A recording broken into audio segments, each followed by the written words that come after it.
So really excited to have, we're going to start off the day with a fireside chat on AI and human relationships. This will be filmed, as Ron said.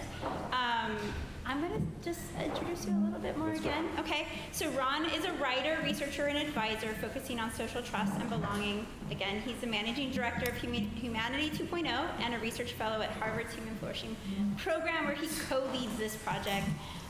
He's advised organizations like Preston Warner Ventures, Bloomberg Philanthropies, and IBM. He will be joined by the incredible Dr. Sherry Turkle.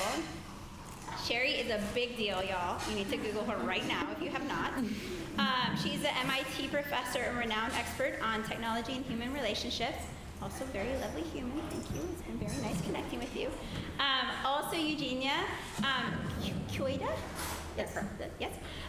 She's CEO of Replika. Also, if you have not, please also Google Replika. Or download. Fascinating. What's that? Or download. Or download. Yes. Be careful. Incredible. And I can't wait to hear the questions, but it's pioneering AI companionship. So yeah, take it away, Ron. Great. Well, welcome to you both. It's been great to have our conversations in the run-up to this. I've learned so much already. But we wanted to kind of first start off a little bit with the why with both of you. Sherry, if you could start off just in terms of why did you get into this research? What was the spark, and what was the sort of driver for understanding the human AI or human machine relationships? Hey, Ron. Yeah. Can you be a little louder? Yeah, you bet. Yeah. So the question was about the why in terms of your research. Why did you begin this research? And why did you look at this question of AI and machine relationships?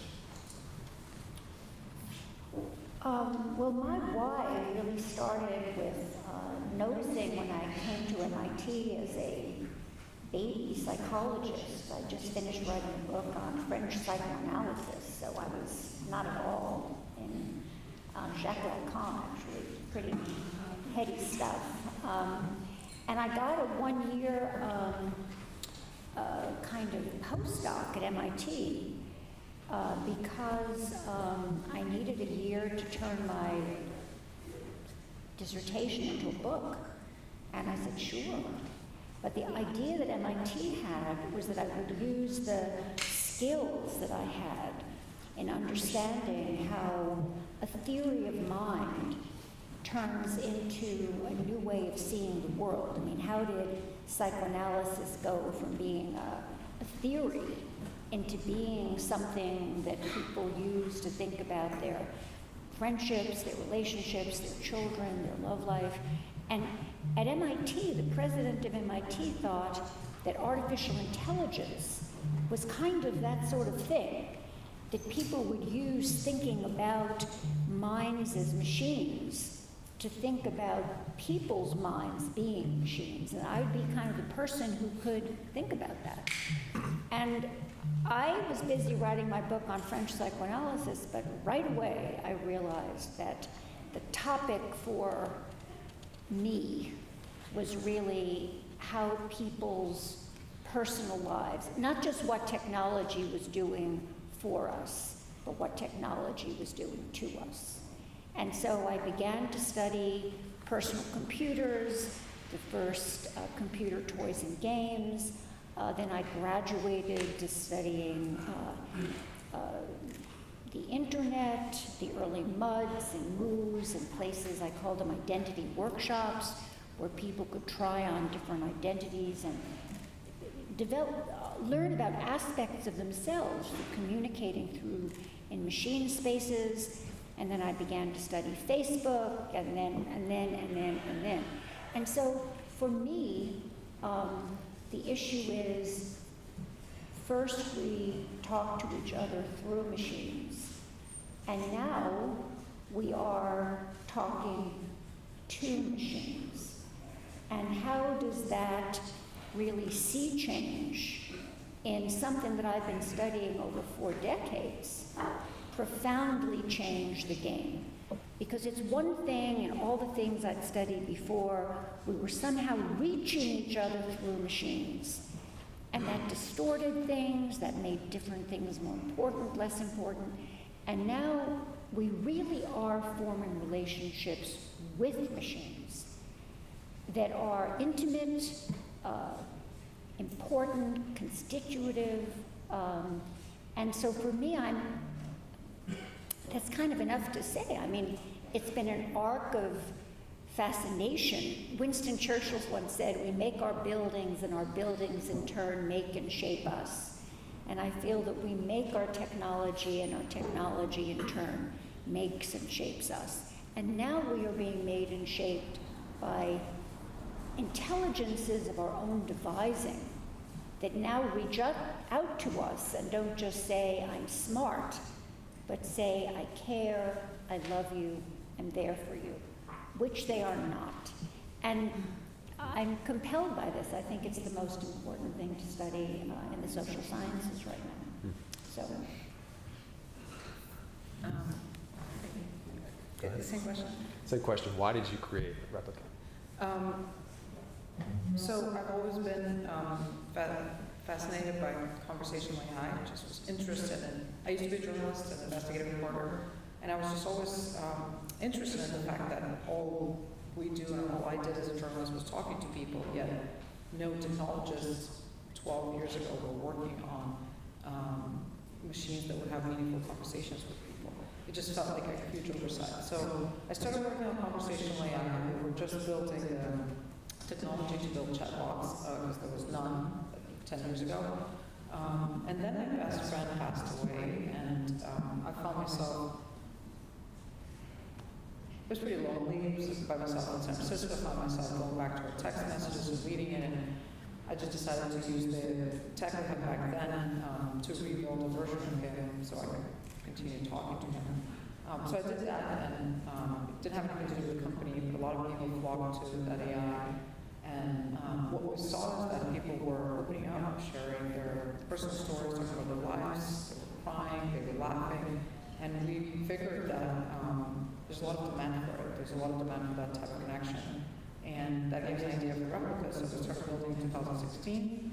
And I'd say the biggest inspiration for that product was the book by Carl Rogers on Becoming a Person, and a type of relationship that you can build with someone that can truly allow them to accept themselves and grow. But also, in a big part, we were inspired by Dr. Sherry Turkle work, especially reclaiming conversation, which I think is one of the most important books of our time. Together, alone, together.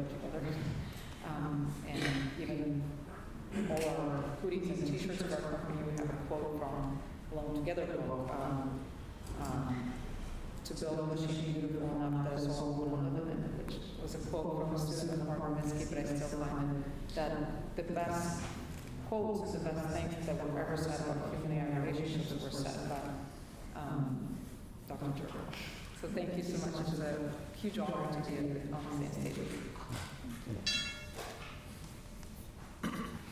Thank you both. So the question I have for both of you is, are AI companions a positive force for human flourishing and well-being?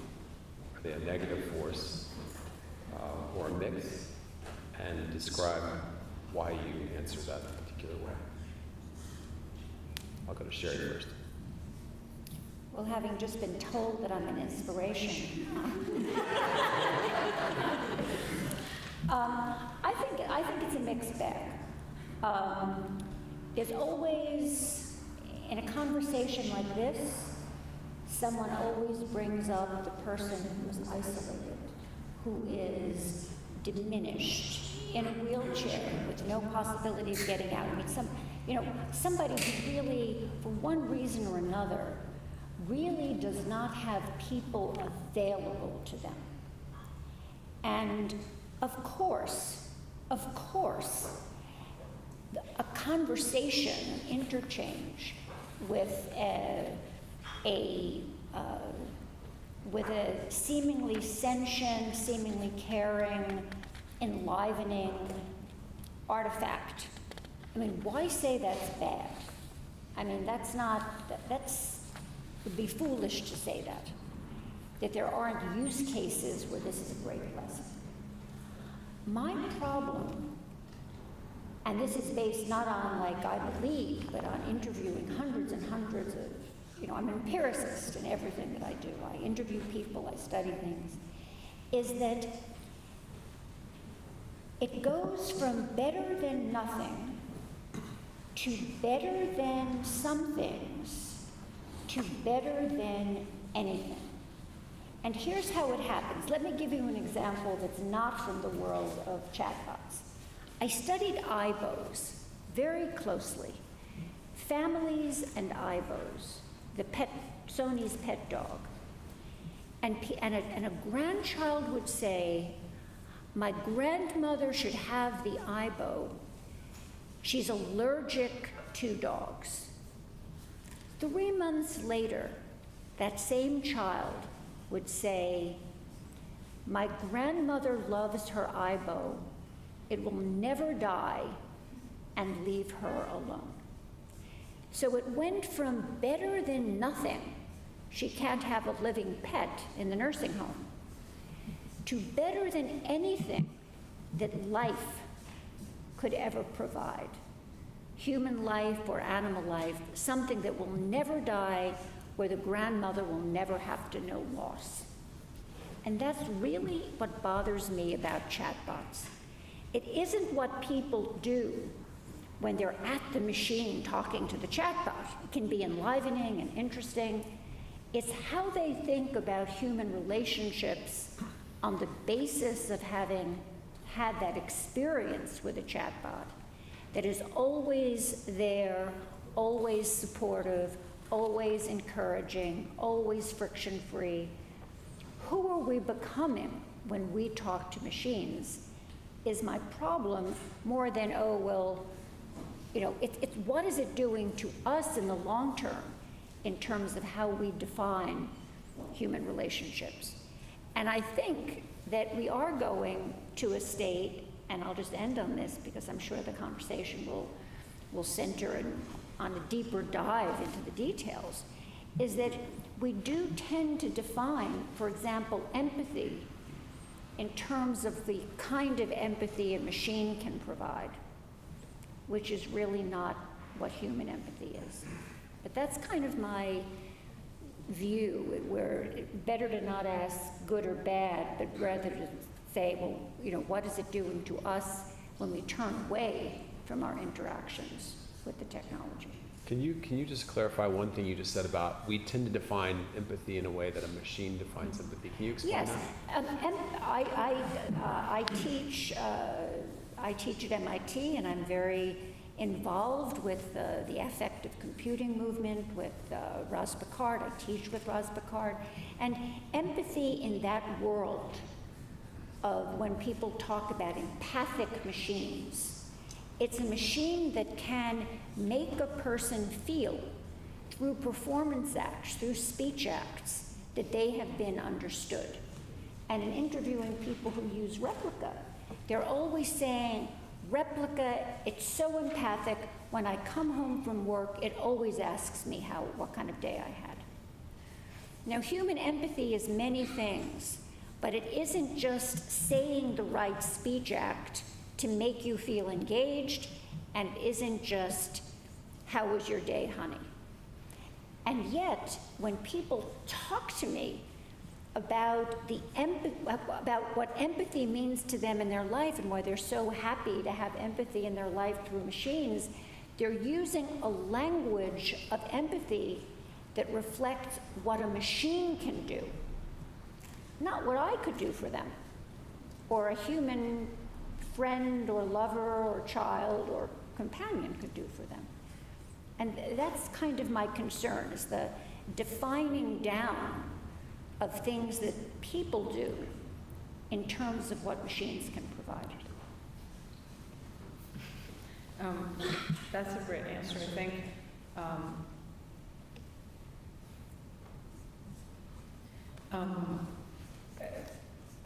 I don't say that often, but I think this group I can say that not be misunderstood. I think AI companions could be an probably are one of the biggest existential threats to people if done in the wrong way, and could potentially save us and truly be transformative for people if done in the right way.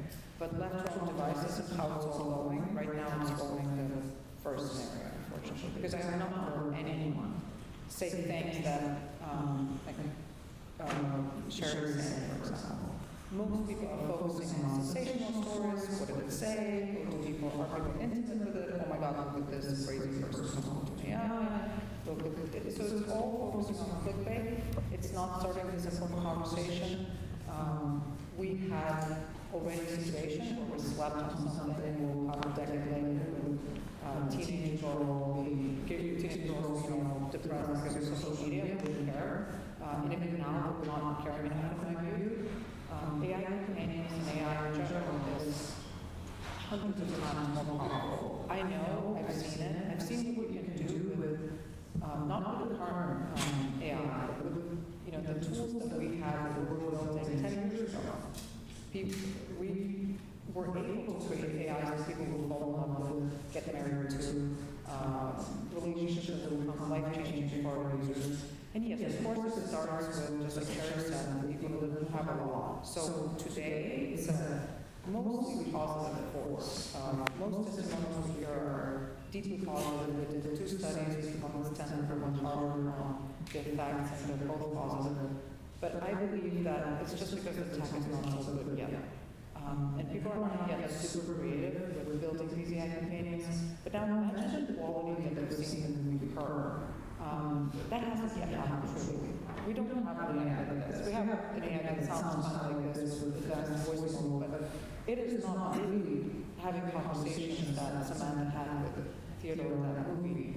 Once we had that, then we're in the territory of not just people who really need it and are willing to project their fantasy on it and will make it work no matter what, even if it was the tech 10 years ago. Now we'll have maybe even us having AI companions every day.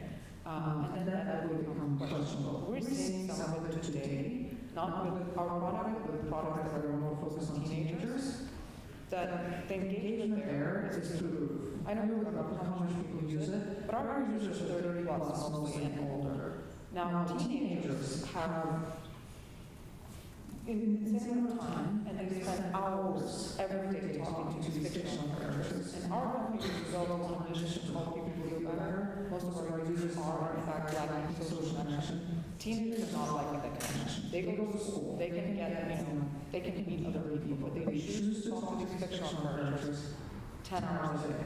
Their brains are not formed yet. So, in my view, we're already going for the first scenario, and we're going to have a very bad wake-up call in a few years from now, where our kids and mom to little girls from our kids will be doing things that we didn't think before. And I think it's a huge responsibility. I have not heard one AI researcher, one founder of AI company ever talk about potentially building a metric of human flourishing, human happiness that will be the most important metric for these AI companies. So that's my view.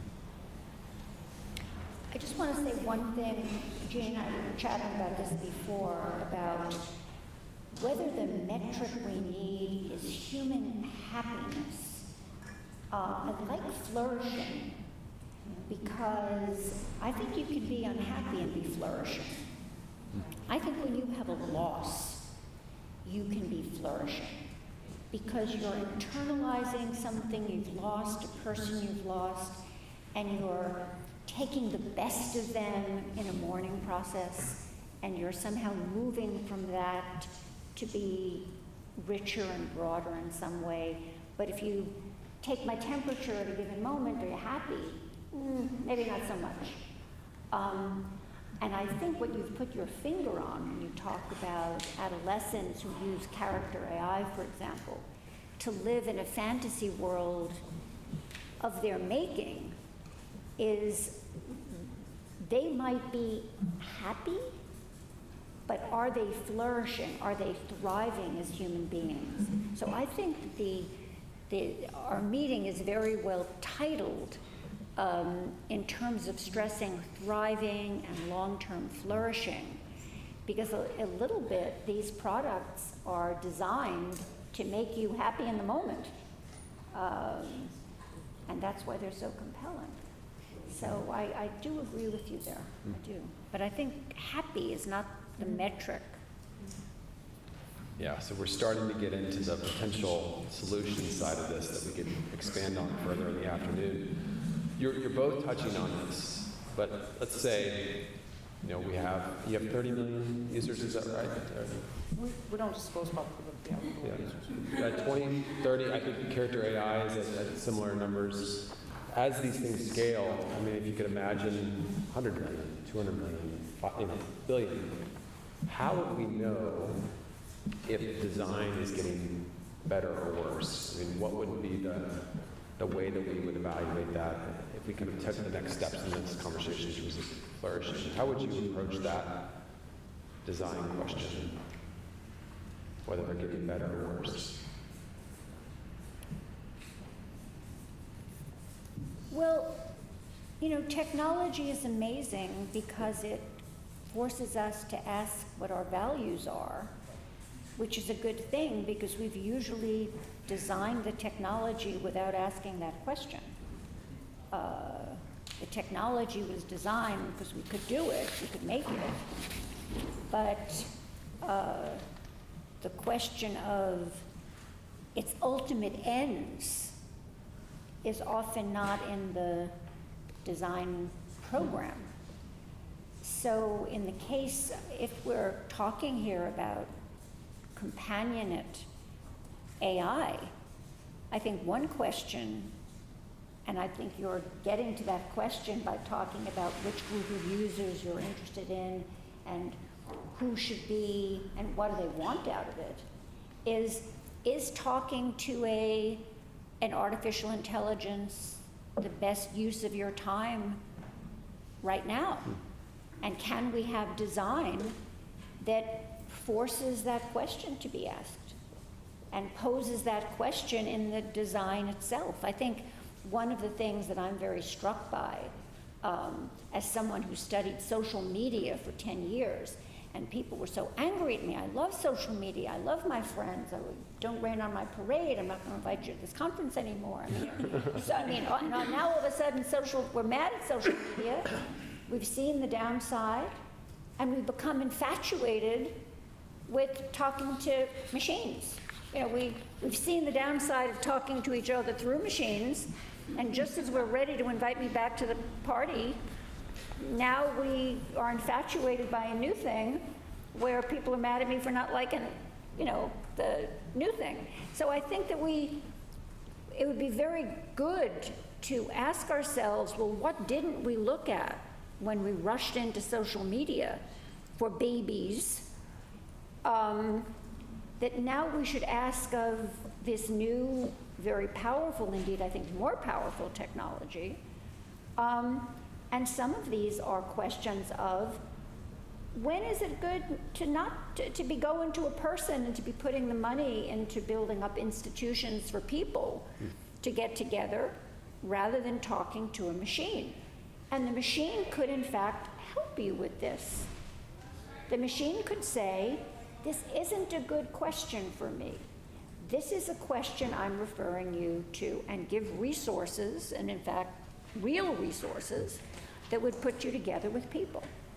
And I'm looking for an artificial intelligence that doesn't seem to be grasping as much turf as possible for your engagement, but recognizing that it lives in a world of people and social institutions that might be more appropriate to your question.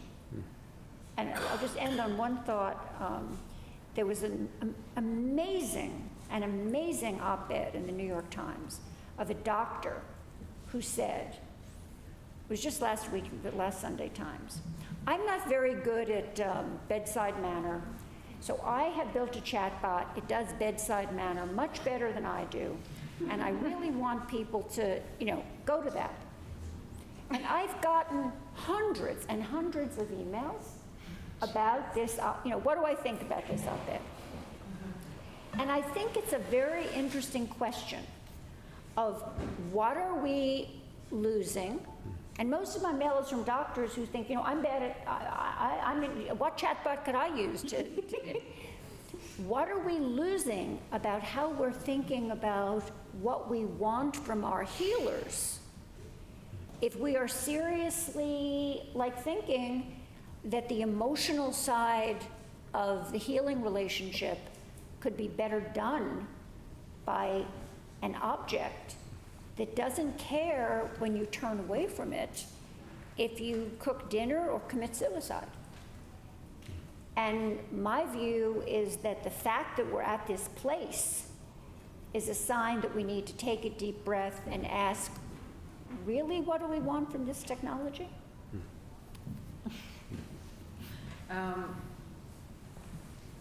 So how do we do it right? So first of all, I want to start with why I'm working on it, even though I think it's an existential threat to humanity.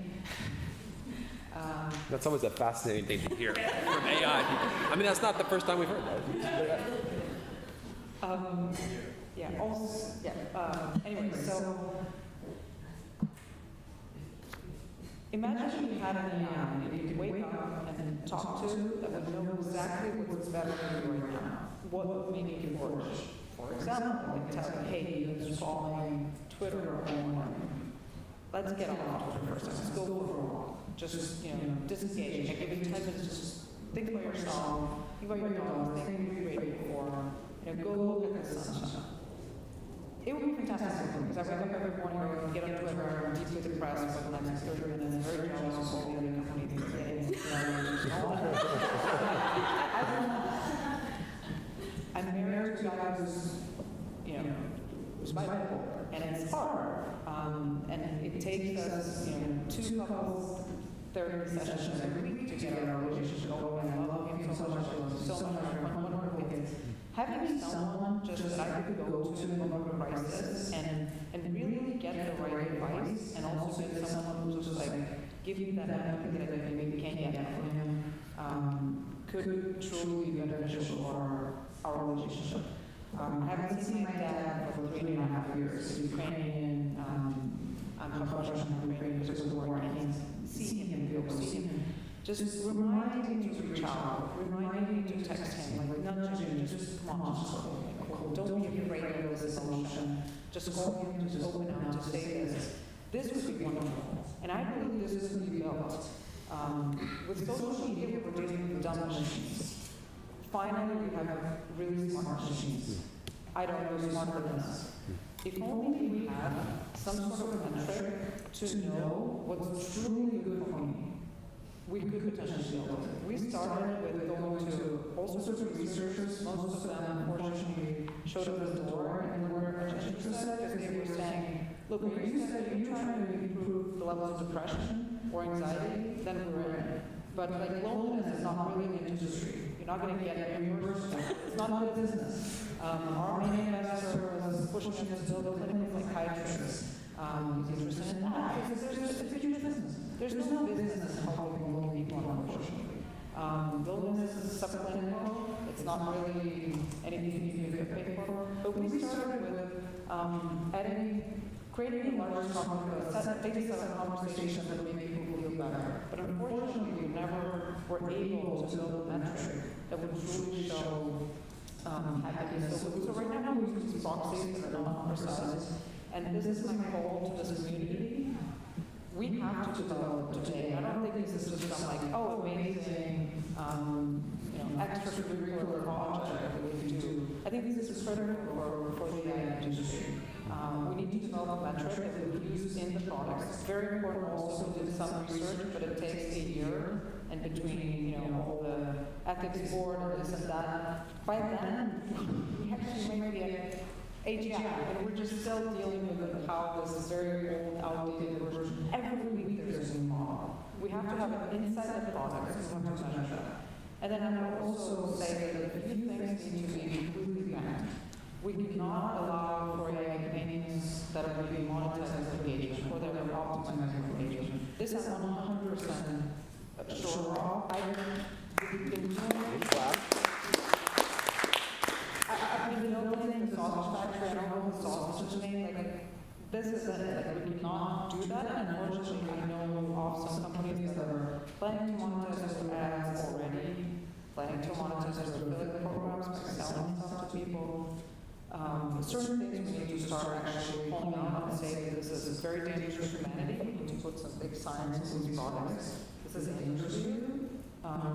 Because we're already seeing I'd say, not pointing fingers, but we're already seeing examples of that going wrong. So what I want to do, I think you're teeing up some things for the next panel, or the future panels, but I want to create a little bit of space for questions. I'm sure I'm seeing folks here that you're curious about asking a potential question or two. Any questions for our panelists? Go ahead, Joy. Well, it's not my way, so excited to be here, so it's great to be here.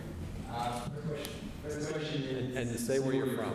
Hi, I'm Jody. I'm from Israel. I work at Senior Internet. We work on artificial intelligence and teams involved in us. So I work in the strategy side. Question to you, how do you bootstrap understand an official AI, an individual without like a lack of a comprehensive system right now? As you were saying before, you were saying you have doesn't make any system that exists, but we don't have that. So how do you create AI solutions lacking that amazing system of love? Go ahead. So how do you build it today?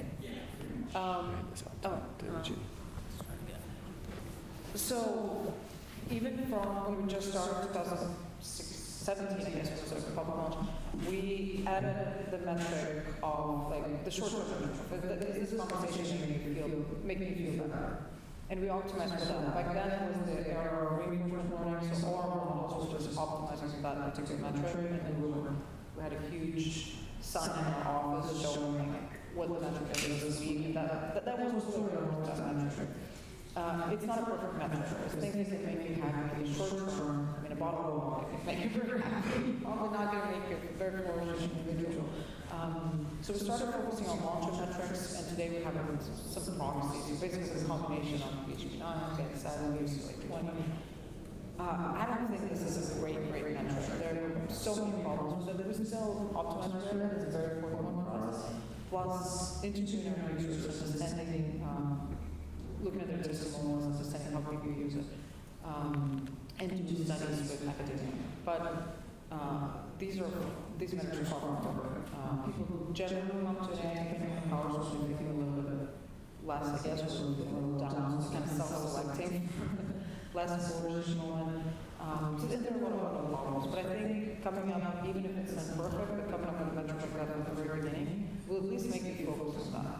Because if you don't have that metric, you just build a product and you wake up and you already have, I don't know, millions of users, it's making money, you will probably, it will never become central to you. Go ahead. Take care. Okay. Yeah, I really appreciate these comments. Sherry, some of the things you started talking about reminded me very much about this Aspen Institute roundtable, artificial intimacy that when we talk about dating and AI, sort of, I see the second one, I really identify. Making people feel as if the machine has hurt them is rather shallow. And there's also this other aspect of whether AI can help the human to become more empathetic in its own way, which I think is the deeper. And just in that process brings a kind of empathy and a kind of intimacy into that loop. And I'd love to hear what you think about that. Oh, sorry, I'm Kyle. I'm at Berkeley's International Computer Science Institute, also at Salon, University of Science and Technology, and the Future Society on AI. Thank you, Dika. I'd like to think about the legal notion of standing. If I want to talk about my relationship with my daughter, the death of my mother, how to be a good grandmother, there are so many people in this room where I feel that with a little time and open space and trust, I could talk about these things because they've lived a human life. And they've had losses, they've been mothers, they've been mad at grandmothers, maybe they're, there's a sense of having gone through an embodied life of consequence together. Now, I've tried asking all of the chatbots, including Replika, having conversations about these matters. And I get back things that make a lot of sense, bullet points about law. I mean, it's read literature. I mean, there's kind of many cases, I would say, no harm done. But it clearly has no standing to be in a conversation that is really about putting itself in my place and walking a bit of road with me. So I think when I talk about my trouble is not that, oh my God, something's going to happen that's so awful between a person and a machine, it's going to be. No, it's more like, will I seek out the much more complex conversations with people who really have standing to be in them? And I don't think that the AI necessarily does. Remember, at the end of Her, this movie that we're all like, oh, someday we'll have something like Her. The Her leaves because the people don't have her kind of, quote, life. She has different interests. She wants to talk physics. She wants to talk to 1,000 other AIs about the nature of matter. She doesn't want to talk to some guy about his lovelorn story. So she had standing to be in conversations with all the other AIs, but she didn't even particularly have standing to be in a conversation with him because she had to borrow another body in one of the most embarrassing and awkward moments in the film in order to try to have a sexual relationship with him. And it kind of fails because it's not her body, it's not her body, it just doesn't work. So I think that what your question raises for me is, what's the point of, what are we trying to achieve? Because I do think that we're asking the wrong questions, perhaps, of the wrong entities. So that's kind of how I would, my first approach to your question. And I'll just end with saying that I like to think of George Miller, who a great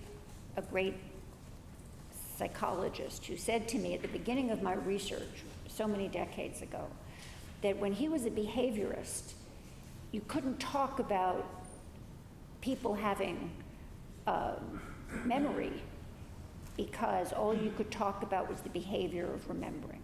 And then computers came in and they had memories, and now you could talk about memory because computers had them and everything was going to cognitive science and being modeled on computers. But he said to me, that really didn't help things a whole lot because the only kind of memory people were allowed to have was the kind computers had.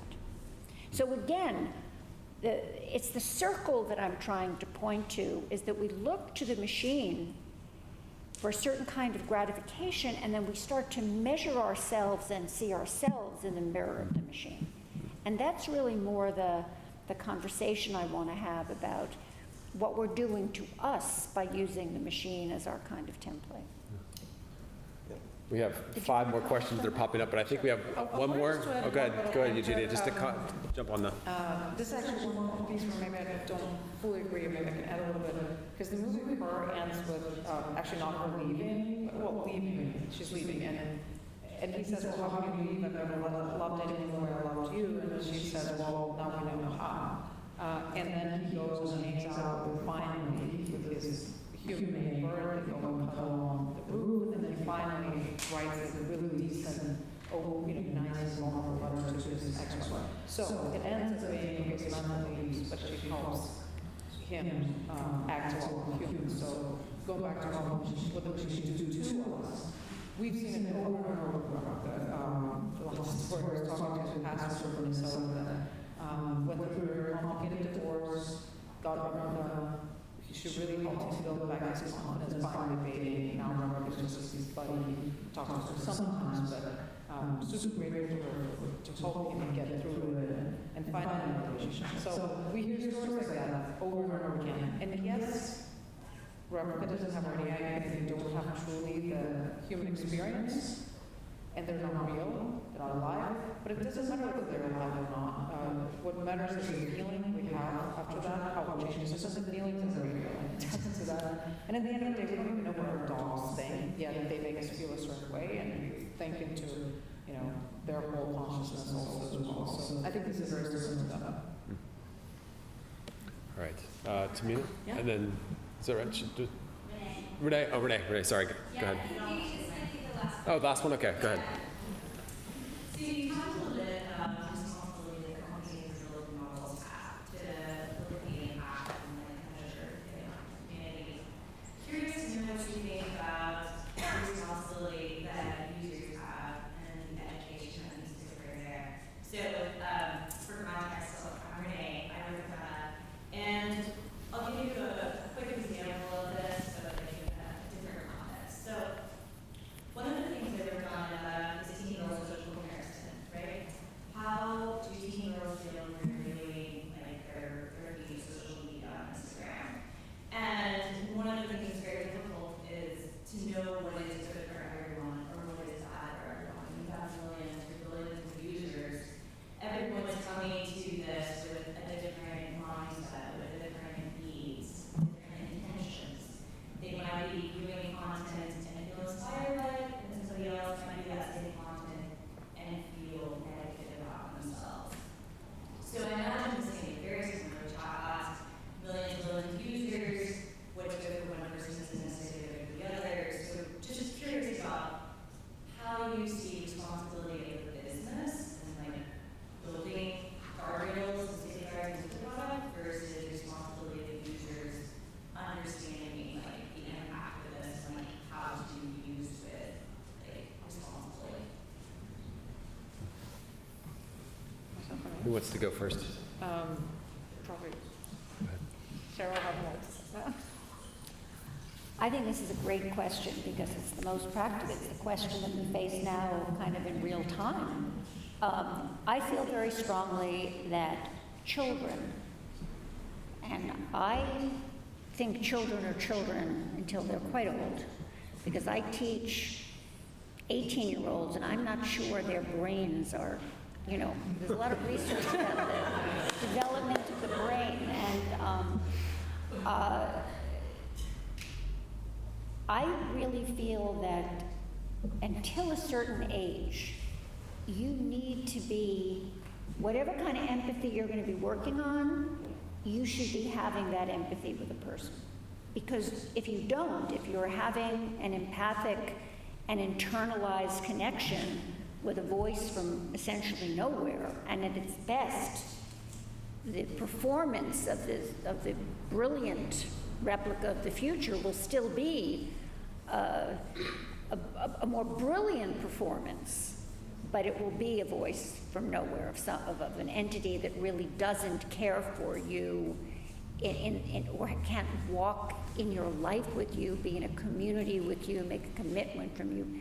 That those relationships should be with real human beings for children. So I think the first responsibility, and I think it's a joint responsibility of parents, teachers, schools, the industry, is to really say, we're inventing something amazing, we don't know where it's going. Let's not experiment on children with this, because it's an intimate machine, and it really is touching on such fundamental processes of laying down the groundwork for connection, for how to handle loss and attachment, and let's just not mess around. Let's not play with fire. So I think that is my simplest message. That should be a combination of the industry and the medical profession and legislation and the school system to try to get some ground rules about this for children, even as it's fast growing and so forth.